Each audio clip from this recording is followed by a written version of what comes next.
जय हिंद।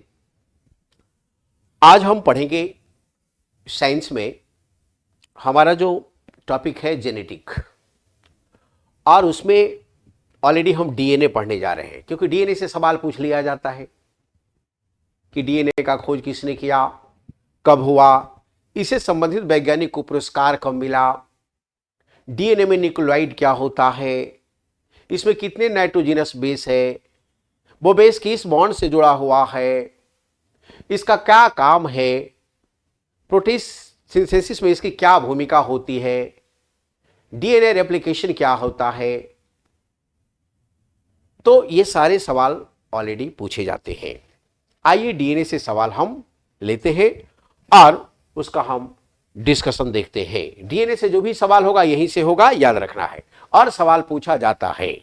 चलिए, प्रश्न कहता है कि निम्नलिखित से कौन डीएनए मौजूद नहीं है, डीएनए में मौजूद नहीं है। तो एडानिन हो गया, गुआनिन हो गया, थायमिन हो गया, यूरेसिल नहीं होता है डीएनए में।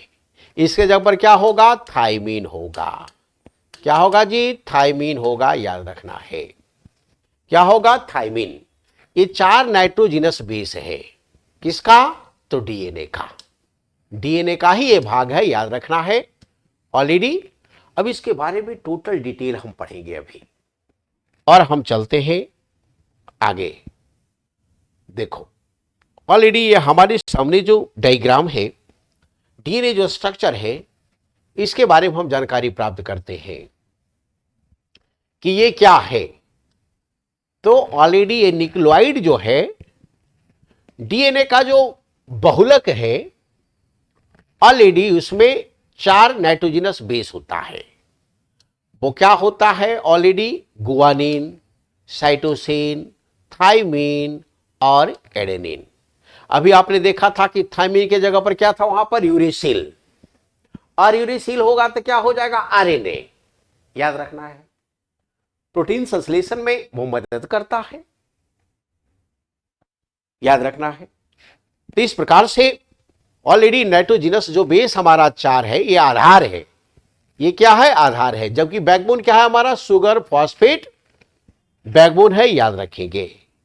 ये किसका है, डीएनए का है। तो डीएनए से सवाल होता है कि ये क्या है, तो ये जेनेटिक प्रॉपर्टीज का वाहक है, आनुवांशिकी गुणों का संचार करता है।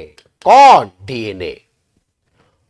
फादर से चिल्ड्रेन में, बच्चों में, माता पिता से बच्चों में जो आनुवांशिक गुण आता है, तो उसका माध्यम कौन होता है, डीएनए। याद रखना है। और डीएनए का खोज किसने किया, तो डीएनए का खोज किसने किया था, वाटसन एंड क्रिक ने किया था। किसने किया था जी, वाटसन एंड क्रिक ने किया था। कब किया था जी, तो 1953 में किया था। अरे कब किया था, 1953 में किया था। और इसके लिए उसको प्राइज कब मिला, तो 1963 में मिला। कब प्राइज मिला, 1963 में मिला है। नोबेल प्राइज इसको मिला है कब, 1963 में, याद रखना है। डीएनए क्या काम करता है, तो प्रोटीन संश्लेषण का काम करेगा, प्रोटीन निर्माण का काम करेगा। क्या काम करेगा, प्रोटीन निर्माण का काम करेगा। कौन, तो डीएनए, याद रखेंगे। डीएनए क्या करेगा, प्रोटीन निर्माण का काम करेगा। डीएनए में कितने नाइट्रोजनस बेस है, 4 नाइट्रोजनस बेस हैं, याद रखेंगे। कितना नाइट्रोजनस बेस, 4 नाइट्रोजनस बेस, याद रखना है। कितना, 4। 4 कौन कौन, गुआनिन, साइटोसिन, थायमिन, एडेनिन, ये चारों है, याद रखेंगे, बड़ा इंपॉर्टेंट।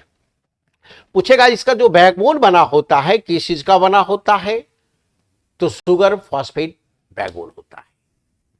क्या होता है, सुगर फॉस्फेट बैकबोन होता है, याद रखना है। अब पूछता है ये कहां पाया जाता है, तो डीएनए कहां पाया जाएगा, तो न्यूक्लियस में पाया जाएगा। और कहां पाया जाएगा, क्लोरोप्लास्ट में पाया जाएगा। और कहां पाया जाएगा, माइटोकॉन्ड्रिया में पाया जाएगा। इसका मतलब सेल का बनावट कैसा होगा, शारीरिक संरचना कैसी होगी, मानसिक संरचना कैसा होगा, मेंटल स्ट्रक्चर कैसा होगा, बॉडी स्ट्रक्चर कैसा होगा, ये सारा कोडिंग होता है डीएनए में। किसमें होता है? डीएनए में, याद रखना है। तो कहा जाता है बाप है पूत परापत घोड़ा, नहीं हो कुछम थोड़म थोड़ा। ये थोड़म थोड़ा वाली बात जो हो जाती है, ये क्या है? ये डीएनए है, याद रखना है। ठीक है। एक होता है डीएनए रिकॉम्बिनेंट, यूपीएससी का क्वेश्चन है डीएनए रिकॉम्बिनेंट, ये क्या है? तो जब दो तरह का डीएनए मिला दिया जाता है ऑलरेडी और एक नया प्रॉपर्टी डेवलप होता है, इसको क्या बोलते हैं? DNA recombinant. क्या बोला जाता है? डीएनए रिकॉम्बिनेंट, याद रखना है, ध्यान में रखना है। ठीक है। आप देखेंगे किसी प्रकार का कोई अपराध होता है तो ऑलरेडी हम देखते हैं किसी का बाल गिरा है, कोई रेप हुआ है तो उसमें सीमेंट्स पड़ा है और कुछ भी गिरा है तो ऑलरेडी उसका क्या चेक होता है? डीएनए फिंगरप्रिंटिंग टेस्ट होता है लैब में, और पता चल जाता है कि अपराधी जो पकड़ाया है और जो सबूत है दोनों में मैच खा रहा है कि नहीं। दोनों में यदि मैच खा रहा है तो वैज्ञानिक ढंग से यह पुष्ट हो जाता है कि वास्तव में अपराधी वही है। तो विज्ञान के माध्यम से हम चीजों को पकड़ने का प्रयास करते हैं, तो ये साइंटिफिक चीज है, याद रखना है। कहा जाता है कि प्रोटीन संश्लेषण किसके सहयोग से करता है? तो ये आरएनए के मदद से करता है, याद रखना है। किसके मदद से करता है? आरएनए के मदद से करेगा। तो ये क्लियर हो गया। खोज कब हुआ था, नोबेल प्राइज इसको कब मिला, डीएनए क्या है, इसका क्या काम है, इसमें नाइट्रोजनस बेस कितना है, इसका ऑलरेडी बैकबोन किस चीज का बना हुआ है, और ये जो जुड़ा हुआ है किससे? तो हाइड्रोजन बॉन्ड से।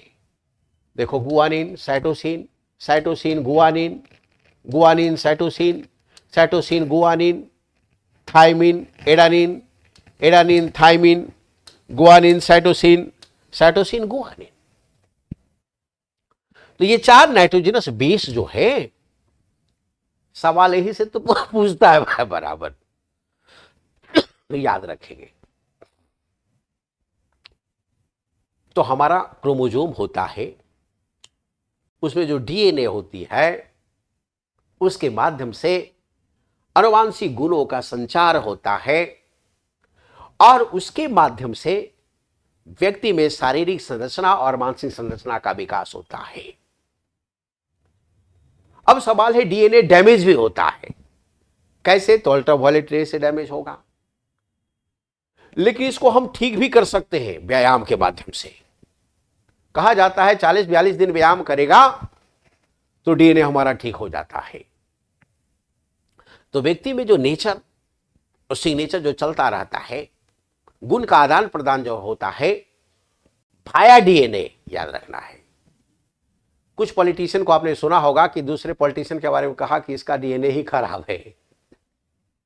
तो इस प्रकार से ऑलरेडी कहां अटैक है? डीएनए पर, याद रखेंगे। इसका मतलब ये जेनेटिक डिजीज है, इसका ये ठीक होने वाला नहीं है। एपिलेप्सी के बारे में कहा जाता है ये जेनेटिक डिजीज है और डीएनए में कहीं ना कहीं खराबी आती है, तो इस प्रकार से ऑलरेडी ये होता है। तीसरा का बाद वैज्ञानिक कहता है दैट्स ऑल, जय Hind for today with DNA topic.